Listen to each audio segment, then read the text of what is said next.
পরিবেশের ভারসাম্য রক্ষার জন্য গাছের বিকল্প নেই। বেশি বেশি গাছ লাগান এবং পরিবেশের ভারসাম্য রক্ষা করুন।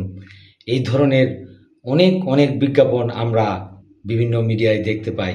জি বন্ধুরা, গঙ্গা রিট থেকে আমি আছি আপনাদের সাথে। কেন এত বেশি বেশি গাছ লাগানোর কথা বলা হয়? কেননা গাছ আমাদের সুস্থভাবে বেঁচে থাকার জন্য একটি অপরিহার্য অংশ।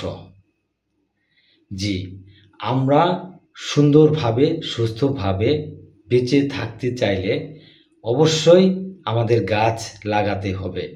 আর এই গাছ লাগানোর ক্ষেত্রে ইথিওপিয়া নামক দেশটিতে ইথিওপিয়ান এয়ারলাইন্স এক ধাপ এগিয়ে গেছে।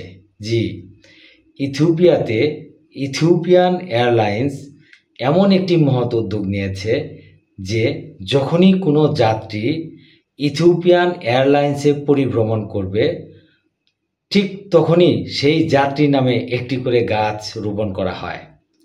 অর্থাৎ একদিনে যদি ৫,০০০ লোক ইথিওপিয়ান এয়ারলাইন্সে পরিভ্রমণ করে, তাহলে ৫,০০০ গাছই লাগানো হবে।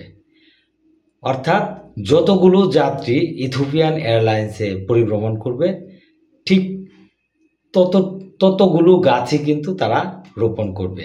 ধন্যবাদ।